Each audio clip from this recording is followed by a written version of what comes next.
네, 하나님 말씀을 봉독합니다. 구약성경 사무엘하 7장 1절부터 17절입니다. 우리 찾으시면서 자리에서 일어서시겠습니다. 473쪽입니다. 사무엘하 7장 1절부터 17절 구약성경 473페이지입니다. 교독하시겠습니다. 여호와께서 주위의 모든 원수를 무찌르사 왕으로 궁에 평안히 살게 하신 때에 왕이 선지자 나단에게 이르되 볼지어다 나는 백향목 궁에 살거늘 하나님의 궤는 휘장 가운데에 있도다. 나단이 왕께 아뢰되 여호와께서 왕과 함께 계시니 마음에 있는 모든 것을 행하소서 하니라. 그 밤에 여호와의 말씀이 나단에게 임하여 이르시되 가서 내 종 다윗에게 말하기를 여호와께서 이와 같이 말씀하시되 내가 나를 위하여 내가 살 집을 건축하겠느냐. 내가 이스라엘 자손을 애굽에서 인도하여도 내던 날부터 오늘까지 집에 살지 아니하고 장막과 성막 안에서 다녔나니 이스라엘 자손과 더불어 다니는 모든 곳에서 내가 내 백성 이스라엘을 먹이라고 명령한 이스라엘 어느 지파들 가운데 하나에게 내가 말하기를 너희가 어찌하여 나를 위하여 백향목 집을 건축하지 아니하였느냐고 말하였느냐. 그러므로 이제 내 종 다윗에게 이와 같이 말하라. 만군의 여호와께서 이와 같이 말씀하시기를 내가 너를 목장 곧 양을 따르는 데에서 데려다가 내 백성 이스라엘의 주권자로 삼고 내가 가는 모든 곳에서 내가 너와 함께 있어 내 모든 원수를 내 앞에서 멸하였은즉 땅에서 위대한 자들의 이름같이 내 이름을 위대하게 만들어 주리라. 내가 또 내 백성 이스라엘을 위하여 한 곳을 정하여 그를 심고 그를 거주하게 하고 다시 옮기지 못하게 하며 악한 종류로 전과 같이 그들을 해하지 못하게 하여 전에 내가 사사에게 명령하여 내 백성 이스라엘을 다스리던 때와 같이 아니하게 하고 너를 모든 원수에게서 벗어나 편히 쉬게 하리라. 여호와가 또 내게 이르노니 여호와가 너를 위하여 집을 짓고 내 수완이 차서 내 조상들과 함께 누울 때 내가 내 몸에서 날 내 씨를 내 뒤에 세워 그의 나라를 견고하게 하리라. 그는 내 이름을 위하여 집을 건축할 것이요 나는 그의 나라 왕위를 영원히 견고하게 하리라.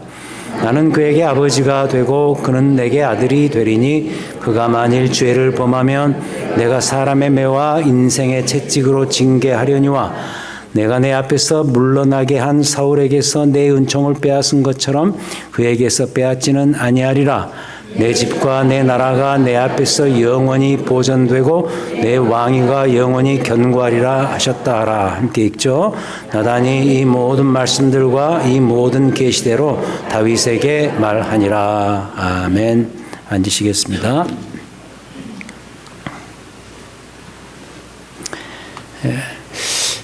학교 다니실 때 뭐 좋아하는 과목이 있고 좀 힘든 과목이 있잖아요. 그죠? 혹시 국어 공부하기 힘드셨던 분 한번 손 들어 보십시오. 국어 나 정말 싫었다. 박상성 권사님 몇 분 계시는데. 예. 예, 학교 다닐 때 이 국어 공부하기 힘든 분들이 계셨는데 그분들에게 좀 이런 질문을 해봐요. 왜 국어 공부가 힘들었는가?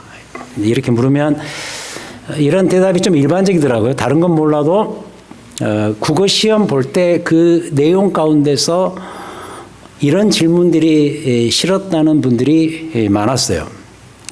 뭐 예를 들면 이 문단의 요지가 무엇인가? 전체의 대강은 무엇인가? 이 문단에서 말하고자 하는 핵심이 뭔가? 뭐 이런 질문들. 일단 이런 느낌이 든다는 거죠. 이거 왜 하냐? 이거 왜 할 필요가 있느냐? 굳이 그걸 알아낼 필요가 있느냐? 뭐 이런 질문들, 이런 것들이 국어 공부가 힘들고 싫었던 이유라 그래요. 뭐 이해는 됩니다. 하지만 그런 게 싫다 그래서 국어 공부를 안 하면 안 되는 이유가 하나 있는데 이런 질문은 우리의 삶 속에 계속되고 있는 질문이에요. 그리고 이런 것을 알아야 될 그런 순간들이 참 많습니다. 예를 들자면 우리는 수많은 관계 속에서 살아가는데 그 관계들이 잘 유지가 되려면 대화를 많이 해야 돼요.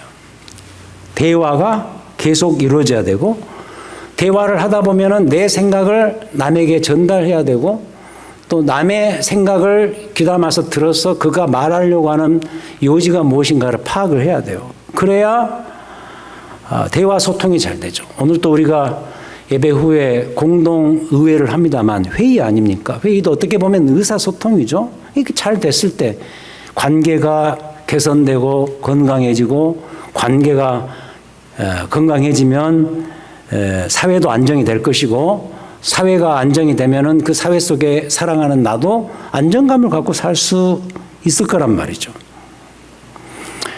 그래서 중요하다는 거죠.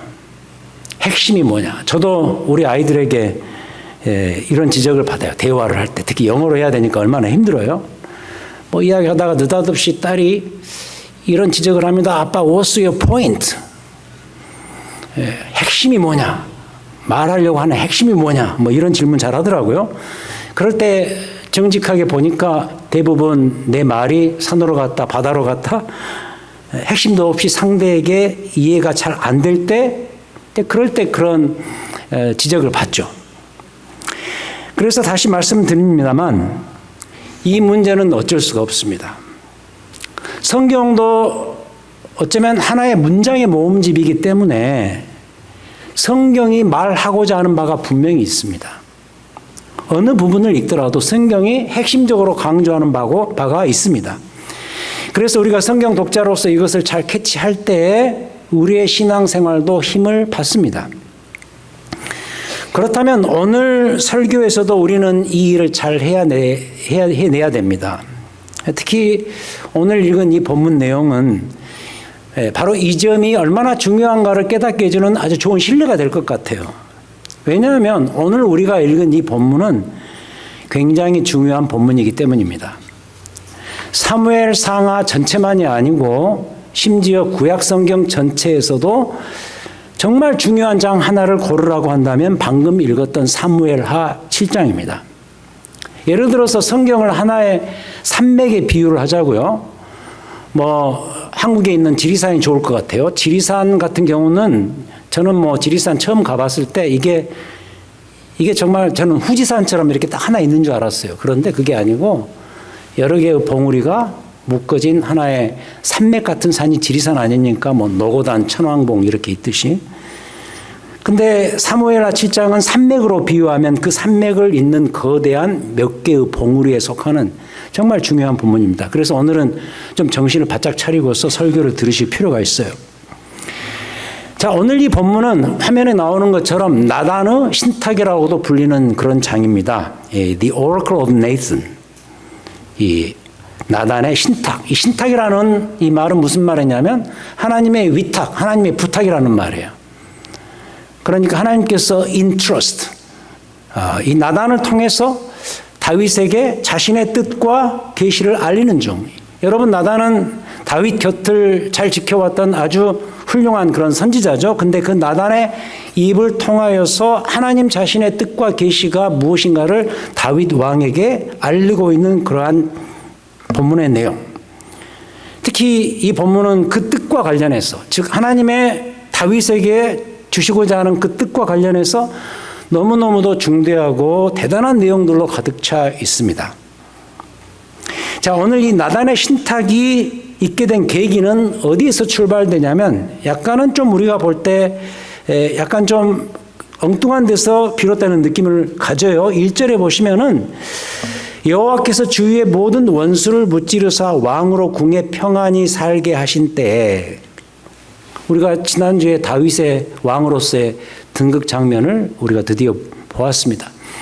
세월이 지났습니다. 다윗이 드디어 왕이 돼서 나라를 다스리면서 나라가 안정됐습니다. 그래서 궁에 평안히 살게 하신 때, 이것은 그냥 다윗 왕 자신만이 아니라 온 나라가 평안 가운데로 들어갔다는 그런 의미죠. 바로 그 지점에서 2절 왕이 선지자 나단을 통하여서 이렇게 이릅니다. 나는 백향목 궁에 살거늘 하나님의 교회는 휘장 가운데 있도다. 그러니까 다윗이 지금 불편한 거예요. 하나님의 임재를 상징하는 언약궤는 휘장 가운데 그대로 있는데 자기 자신은 이토록 화려한 좋은 백향목 궁 안에서 편히 지내니 불편했던 것이죠. 그래서 다윗이 하나님의 언약궤를 모실 성전을 지으려고 하죠. 이 성전이 오늘은 타픽입니다. 설교의 타픽. 자, 그러나 하나님은 여기에 대해서 반론을 펼치시네요. 이런 반론입니다. 난 내 살 집 필요 없다. 나는 집 없어도 너희가 애굽에서 나온 날 그때부터 지금까지 너희와 늘 함께 해왔다. 굳이 내 집 지을 필요 없다. 대신에 내가 너의 나라를 굳게 세워줄 것이다. 내가 너를 이스라엘의 진정한 주권자로 삼고 그래서 네가 어디를 가든지 너와 함께 할 것이고 특히 왕으로서 너의 이름을 더 위대하게 만들어줄 것이다. 이런 약속을 하십니다. 그게 뒤에 나오는 8절 9절의 말씀이죠. 그러니까 넌 나를 위해서 집을 짓겠다 그러는데 대신에 도리어 내가 너를 위해서 집을 지어서 너를 더 편하고 안식할 수 있도록 돕겠다 이러시면서 큰 약속을 베푸신다는 거죠. 11절. 전에 내가 사사에게 명령하여 내 백성 이스라엘을 다스리던 때와 같이 아니하게 하고 너를 모든 원수에게서 벗어나 편히 쉬게 하리라. 여호와가 또 내게 이르노니 여호와가 너를 위하여 집을 짓겠다. 이런 약속. 이 11절 여기에 집은 다윗이 거하게 될 왕궁을 의미하는 게 아니에요. 여기에 집은 다윗의 몸에서 나오게 될 다윗 왕과, 그러니까 다윗 왕조를 의미하는 그런 단어입니다. 그래서 12절 보세요. 내 수완이 차서 내 조상들과 함께 누울 때 내가 내 몸에서 내 씨를 내 뒤에 세워 그의 나라를 견고하게 하리라. 그리고 사실 하나님의 이 약속은 실제로 다윗 왕 뒤에서도 계속 이어지는 내용입니다. 다음 주 우리가 솔로몬을 잠시 보겠습니다만 다윗이 죽고 난 다음에 솔로몬이 왕으로 등극하고 그 솔로몬도 죽고 난 이후에 나라가 둘로 쪼개지는 비극적인 경험을 하게 되죠. 북쪽 10지파를 중심으로 해서 북이스라엘이 형성되고 남쪽의 유다와 베냐민 지파를 중심으로 남유다라는 국가가 세워지고 영락없이 우리 한국이 북한 남한으로 나뉘듯이 이 이스라엘이 그렇게 큰 땅덩어리도 아닌데 둘로 쪼개집니다. 그런 아픔을 겪긴 합니다만 하나님께서는 북왕국 이스라엘 대신에 남왕국 유다를 선택하셔서 그들도 역시 비록 바벨론 포로로 말미암아 다 잡혀가서 망하긴 하지만 하나님은 그 가운데서도 다윗 왕 출신 지파인 유다 지파 이 계열을 통해서 그 명맥을 계속 이어가신단 말이죠.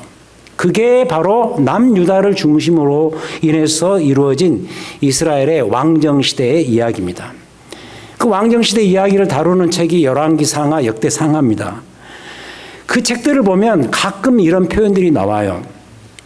특별히 나라가 어려워진 그 시점에 우상 숭배를 통해서 나라가 점점 국운이 기울어져 가는 그런 시점에 하나님은 이런 구절들을 집어넣으셔서 약속을 하십니다.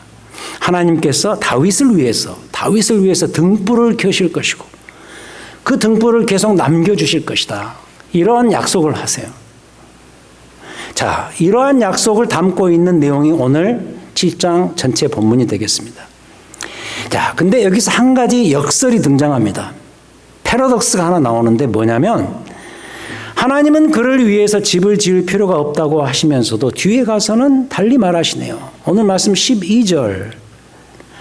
내 수완이 차서 내 조상들과 함께 누울 때 내가 너의 몸에서 내 씨를 내 뒤에 세워 그의 나라를 견고하게 하리라. 그러면서 13절에서 그는 내 이름을 위하여 집을 건축할 것이요 나는 그의 나라 왕위를 영원히 견고하게 하리라. 이런 이야기를 하십니다. 내 몸에서 날 씨가 누구죠? 직접적으로는 일단 다윗의 후계자인 솔로몬입니다.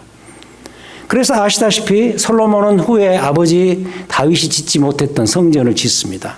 이른바 우리가 알고 있는 솔로몬 성전이죠. 사실 그 이니셔티브는 주도권은 다윗이 갖고 있으니까 다윗 성전이라고 불리기도 합니다. 그렇다면 이건 역설이에요. 지을 필요가 없다고 그러시면서 또 한편으로는 지어도 괜찮다. 이렇게 말씀하시니 역설이죠. 그렇다면 이 뒤에 실제로 짓게 될 솔로몬 성전은 구원 역사선상에서 어떤 의미를 지니냐. 솔로몬 성전이 가지고 있는 그 신학적인 그 의미가 뭐냐라는 것이죠. 그것은 솔로몬 성전이 가지고 있는 두 가지 상징 때문입니다. 상당히 중요한 이야기입니다. 여기서부터 이제 문제가 본론적으로 들어가는데 첫 번째 상징은 하나님의 안식입니다. The rest of God. 하나님이 안식하시는 거예요. 다윗과 솔로몬과 이스라엘 백성들도 안식하지만 더 중요한 것은 하나님 자신이 안식하는 거예요. 그게 성전이 가지고 있는 의미입니다. 왜 그런가? 오늘 말씀 보세요. 여기 보면 뭐라고 나오죠? 그동안 하나님께서 광야에서 그냥 떠돌아다니셨다는 그런 표현을 씁니다. 6절 보세요.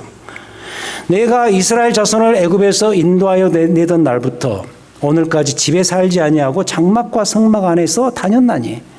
좀 독특한 표현이죠. 여러분, 하나님의 언약궤가 뭡니까? 하나님의 임재의 상징입니다. 우리가 이건 잘 알고 있는 바입니다.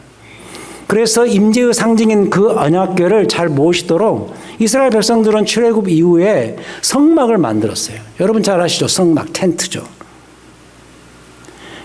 성막은 그래도 텐트예요.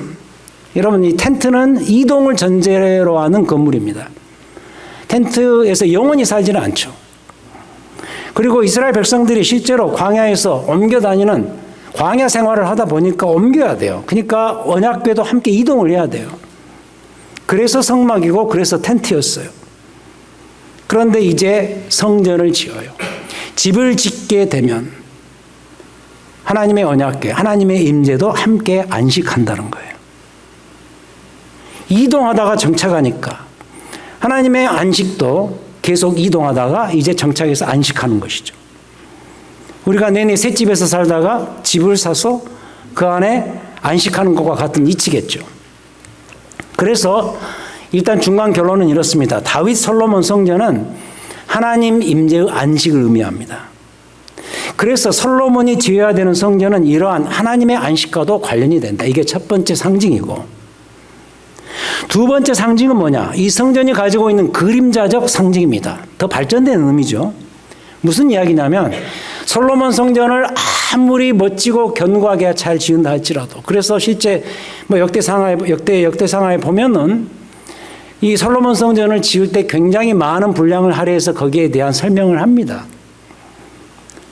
근데 아무리 멋지게 잘 지어도 이 솔로몬 성전은 결국 상징에 불과하다는 거예요. 그 증거가 뭐죠? 결국은 이건 상징이었구나. 이걸 알 수 있는 게 바벨론 포로예요. 바벨론 포로 때 다 불타서 없어져 버린단 말이에요. 뭘 의미할까? 역으로 이런 의미가 있는 거죠. 결국 하나님 입장에서 난 사실 이런 건물 별 필요 없다는 거예요. 난 어디에서든 너희와 함께했다. 그 대신에 내게 진짜 궁극적으로 필요한 성전은 따로 있다. 이건 다 그림자다. 이건 실제가 아니다. The reality는 있다. 진짜 그 성전은 따로 있다. 나는 그게 필요하다. 어쩌면 너희도 필요하다. 그래서 결국 하나님께서 이 솔로몬 성전도 그때 함께 없애버리신 거예요. 그럼 이제 답이 나오죠? 이 성전이 누군가? 이 성전은 무엇인가? 진짜로 필요한 이 성전은 누군가? 답이 나오죠? 예수 그리스도. 예수 그리스도 자신이 하나님께서 필요로 하시는 참 성전이고, 사무엘하 7장에서 궁극적으로 하나님이 레프리젠트하는, 표방하시는 그 성전인 거죠. 그래서 어쩌면 이걸 알리시기 위해서라도 하나님께서는 다윗에게 성전 지으려면 지으라, 이렇게 잠정적으로 허용하셨다고도 볼 수 있겠죠. 그래서 요한복음 2장도 그러죠. 요한복음 2장은 상당히 중요한 장인데, 예수님께서도 하나님이 결국 다 허물어 버리신 다윗 성전 재건의 꿈을 갖고서 헤롯이라는 그 정치적인 인물이 자신의 정치적 야망을 달성하기 위해서 지었던 이른바 헤롯 성전 다 허물어 버리라 그러시죠. 이 성전 허물어 버려라. 그러면서 그 이유를 이렇게 되시죠. 내가 사흘 만에 일으키리라. 부셔라! 내가 사흘 만에 일으키겠다. 사람들이 어땠어요? 다 비웃습니다. 아니, 46년 동안 걸쳐서 지은 이 어마어마한 성전을 자기가 뭔데 3일 만에 일으켜 세우겠다는 말인가? 근데 거기서 뭐라 그러죠? 요한복음에서 결국 예수 그리스도의 부활을 말씀하시는 거였다고 아주 분명하게 기록하고 있어요. 결국 이게 다 무슨 말인가? 이 이야기예요. 예수 그리스도께서 구약의 성전을 100% 완벽하게 완성하셨다는 의미예요. 예수 그리스도 자신이 참 언약궤고 참 성전이 되신 거예요. 이게 핵심이에요. 그래서 어쩌면 이 중요한 사무엘하 7장 이 나단의 신탁마저도 여기에 나오는 성전을 중심으로 하는 그 내용마저도 결국은 성전의 실체 되시는 예수 그리스도를 지향하는 본문이라는 것을 우리가 깨닫게 되죠. 예수 그리스도에 의해서 100% 완성된 그 성전, 참 성전. 오케이, 현실로 와봅시다.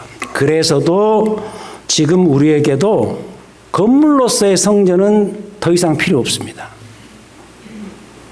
지금도 우리는 교회 건물을 놓고 자꾸 성전 이렇게 부르는데 이건 틀린 말입니다. 그리스도가 성전 되시고 그의 후예들인 우리 그리스도인들 모임 자체가 성전입니다. 고린도전서 3장 16절에서 그러죠. 뭐라 그러죠? 너희가 하나님의 전인 것을 너희가 알지 못하느냐. 건물을 이야기하는 게 아닙니다.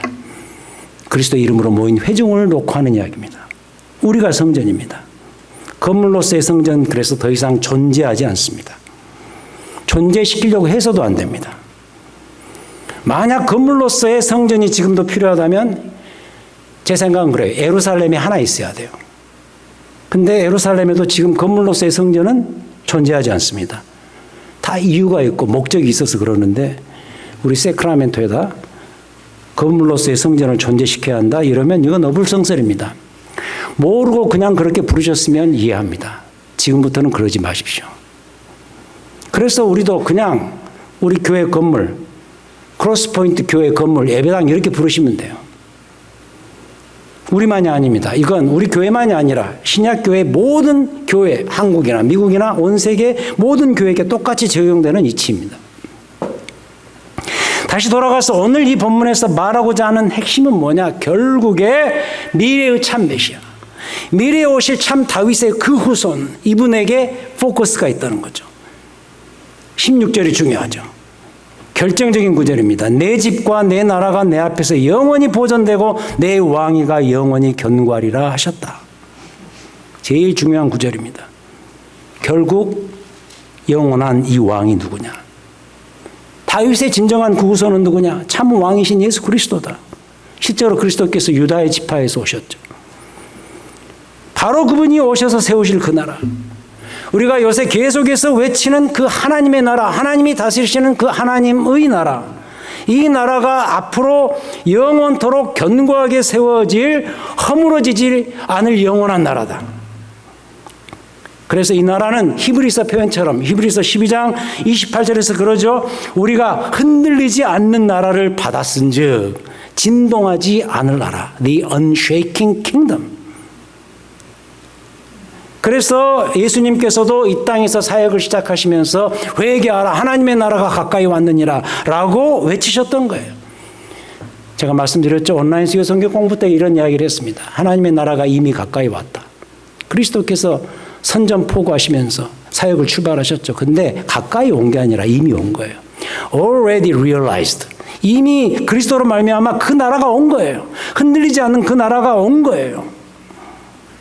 그래서 그리스도의 이 외침은 예수 그리스도 자신이 다윗의 후예로 오실 진정한 왕이시라는 뜻이고, 다시 말해서 사무엘하 7장 여기에서 말하는 바로 영원한 그 후손, 다윗의 후손, 그분으로서 오신다는 의미고, 또 예수 그리스도 자신만이 영원히 흔들리지 않을 나라의 진정한 주인공 되심을 온 세상에 드러낸 외침이었다는 거죠. 회개하라 하나님의 나라가 가까이 왔느니라.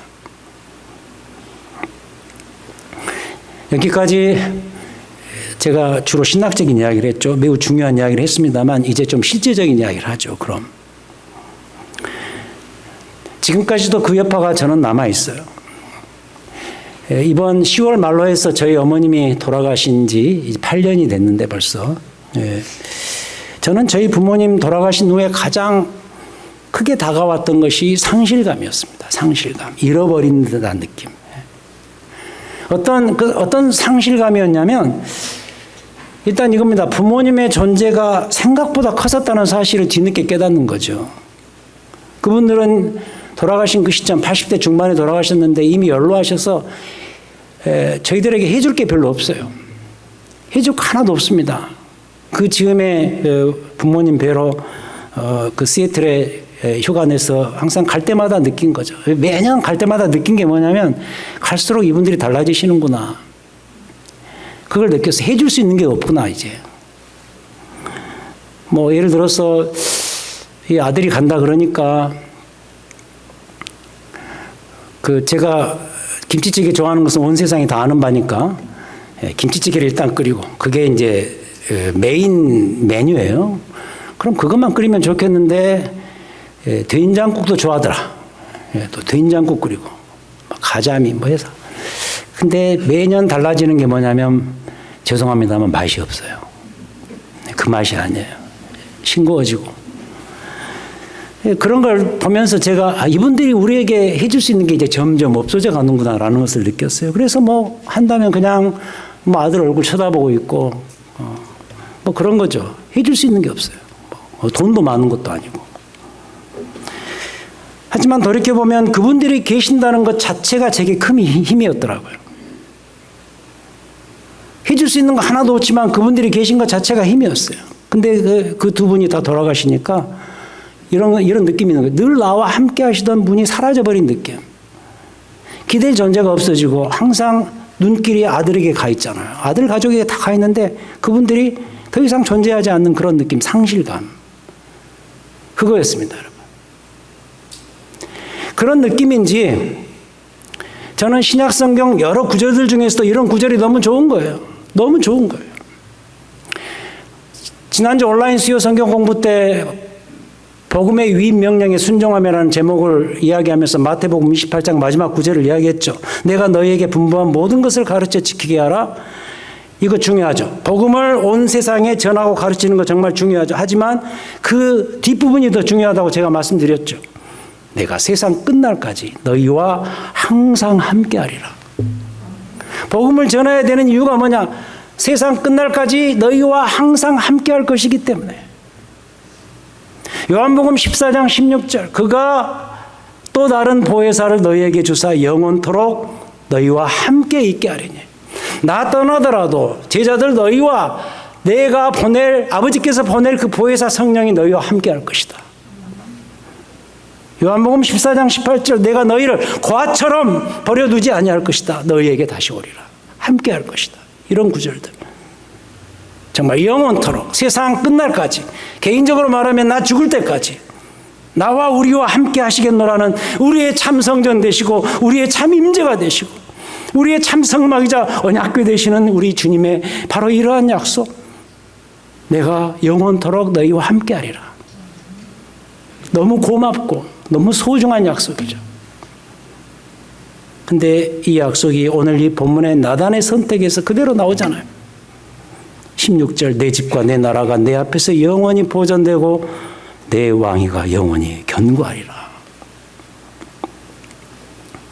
여러분 저도 세어보니까요. 결혼 이후에만 이사를 7번 했더라고요. 그 전에는 말할 것도 없고 뭐 계산이 불가능할 정도로 많이 이사를 했고요. 이사할 때마다 무슨 경험을 하죠, 여러분? 이런 생각 속에서 다들 이사하지 않습니까? 이 안에도 지금 뭐 다른 주에서 또 아주 먼 데서 이사 오신 분들이 계시는데 다 이런 생각하면서 이사하죠. 그리로 가면 내가 그리로 이사 가면 우리 가족이 잘 정착할 수 있을까? 그곳에는 포근한 안식이 나를 기다리고 있을까? 저도 대륙 횡단을 하는 그런 이사를 해봤어요. 동부에서 서부로. 그때 두 가지 마음이 있습니다. 부목사로 사역하다가 이제 담임 목사로 부임을 하게 되니까 얼마나 많은 마음속에 생각들이 있었겠어요. 불안이 있으면 기대감이 있어요. 거기에 어떤 사람들이 있을까? 기후는 어떠할까? 우리 아이들이 학교에 잘 다닐 수 있을까? 기대감, 불안, 공존하는 것이 우리의 이사가 아닙니까? 어때요? 이 정착과 안식의 문제 너무 중요해요. 우리의 삶에 정말 중요한 요소예요. 근데 놀라운 게 창세기 아브라함 때부터 계속 해왔던 주제가 바로 이건 거 아세요? Settlement and rest. 정착하고 안식하는 문제. 아브라함 갈대아 우르 땅에서 혈혈단신으로 하나님이 꺼내셔서 가나안 땅에 오게 하셨고 어마어마한 이동이었죠. 그의 후손들 이삭, 야곱, 요셉 결국 다시 애굽으로 갔다가 또 거기서 탈출했다가 광야 생활 40년을 통과하고 결국 가나안 땅에 들어왔어요.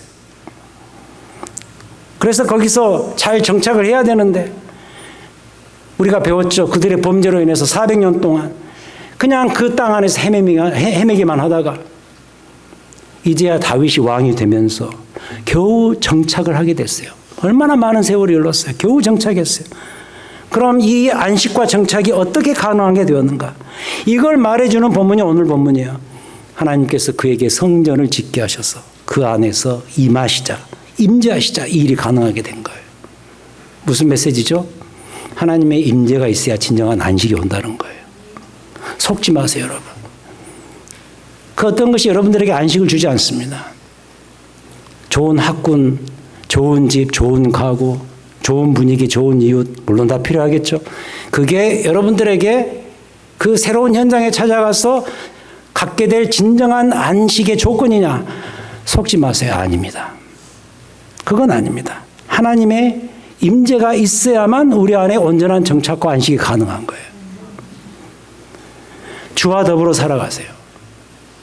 주의 임재를 초대하세요. 주와 동행하는 삶의 즐거움을 만끽하세요. 주님은 우리와 약속하셨어요. 너희가 어디를 가든 내가 너희와 함께 하겠다. 어떻게 해요? 참 성전이 되어주셔서 참 언약궤가 되어주셔서 구약의 수많은 그림자로 존재했던 그 정착과 안식이 친히 성전 되셔서 우리 안에 임재하실 때 그 함께 하심만이 여러분들의 삶의 안식을 보장해줘요. 다른 데 가지 마세요. 주의 임재를 초대하세요. 주님의 임재를 느끼고 사세요. 신실하고 아름다운 여생을 주와 더불어 살아가시는 우리 모두가 되시기를 우리 주님의 이름으로 축원드립니다. 하나님 아버지 믿습니다. 네, 속지 않기를 원합니다. 주의 임재와 주의 함께하심이 없으면 우리의 삶의 안식은 없습니다. 참성전 되어주셔서 우리와 함께하시는 그 주님을 우리의 삶에 초대합니다. 주와 더불어 살아가는 삶의 기쁨이 있게 하여 주시옵소서. 주 안에서 안식하는 삶의 비밀들을 경험할 수 있는 축복을 주시옵소서. 주와 더불어 각 가정과 일터가 주 안에서 평안과 안식을 누릴 수 있는 축복이 있도록 도우시옵소서. 우리의 참성전 되어주신 우리 주 예수 그리스도 이름으로 기도하였습니다. 아멘.